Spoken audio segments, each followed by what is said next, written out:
Hey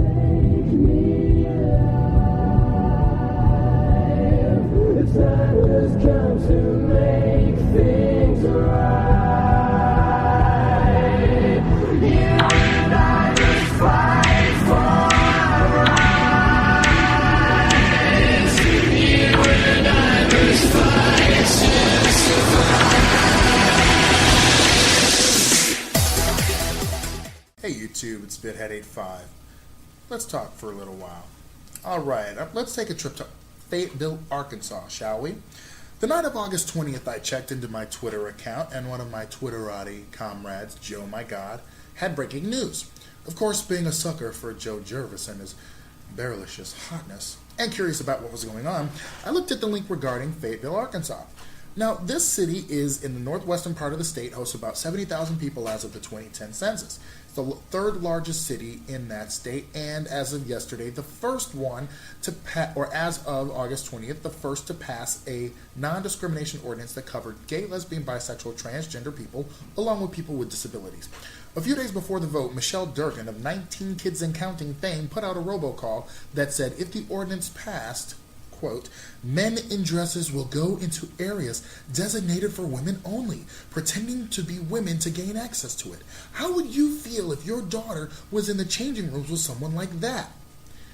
Fear-mongering, well, you couldn't say it in front of the Fayetteville City Council anyway, was a big part of why people oppose this ordinance. I'm sure that now there are men going out to thrift stores buying the ugliest dresses they can, wanting this ordinance to pass, or wanted this ordinance to pass, so that they could storm the women's locker rooms, showers, and other spaces for women and violate them. Needless to say, laws like this had passed in 16 states and countless municipalities, and they can only come up with 3 instances where they said these laws were implicated in such terrible crimes. Those 3 instances, one happening in Toronto, could count for less than 1 millionth, maybe 100 millionth, 1 billionth of the people who are covered by a similar law. You'd have a better chance of being struck by lightning than a covered municipality having a widespread problem like that. And while we're on the subject of bathrooms, Fayetteville hasn't had a problem before. Why would they have that now? Many people speaking out against gender identity protections don't realize they don't know what they're talking about or understanding gender identity. If they had, they would know the difference between a transgender person and a drag queen, for starters. But the fear-mongering is often what leads to people to distrust and or just be hostile to LGBT people because they just don't understand that one detail in our lives is different, and that's all. In Fayetteville, one can be fired or evicted from their houses or tossed out of restaurants, as we've heard in many states, without protections for LGBT people. Yet, this is one of many places where this can happen to you in Arkansas, and now they are the first city to ban that kind of behavior. So when I first got to listening to the testimony, there was an amendment on the table called Amendment 3 that worried me because it would have put the ordinance to a public vote. Like many places before it could repeal it and not even take it up as law. But the crazy thing would be that especially transgender people in Fayetteville, who declined to give their address due to safety reasons, can't blame them for that, would have been the worst assailed during this process. Anytime an initiative targeting gay rights, adoption, non-discrimination laws, it has went on the ballot, with the notable exception of 2012. It has failed there. But the path to the ballot box is paved with violence against the groups whose rights are being voted on. Transgender people are painted as people who should not be a part of society and are mentally unstable. And gay people are perverts who are asking for special rights.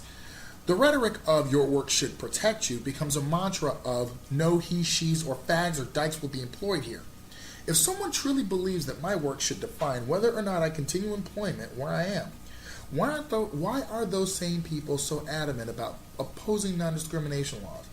In this country, we protect religion, and that's a choice, but no one ever demands that religion not be protected on those grounds, as many opponents of gay rights maintain. The ballot box will bring out hostilities from out of the mind and into the public sphere, and that is unnecessary for any city, state, or country.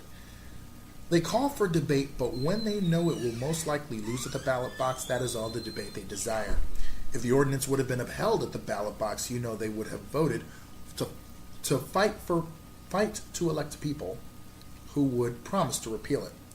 No matter what, minority rights have never been extended at the ballot box. In that case, slavery would still be going on. Segregation would also be going on, even though it's subtle. And women in 1905 could have been given the right to vote in New Jersey, but the men voted it down. And it took them 78 years to get the 19th Amendment passed. In Fayetteville, the council listened to their better angels.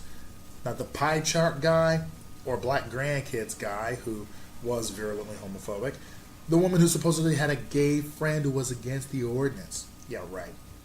Or the faith lady who said that this was taking away a First Amendment right by extending that same right to LGBT people to say that they identify as LGBT and still keep their job. After all, Christians are never let go from a job due to religion in this country. Fayetteville did what was needed to be done by including gay, lesbian, bisexual, transgender, and disabled persons in that ordinance. I'm glad to hear the victories, no matter how small, but it's a big step. Currently, a state lawmaker is hoping to introduce legislation to undo the ordinance next session. However, for this moment, I am especially grateful for those who spoke in favor. If you really think Fayetteville is a great place to live, non-discrimination codified in the law is the best way to say it. Not only say it, but to put your money where your mouth is. Thank you for letting me talk to you, YouTube, and I'll see you later.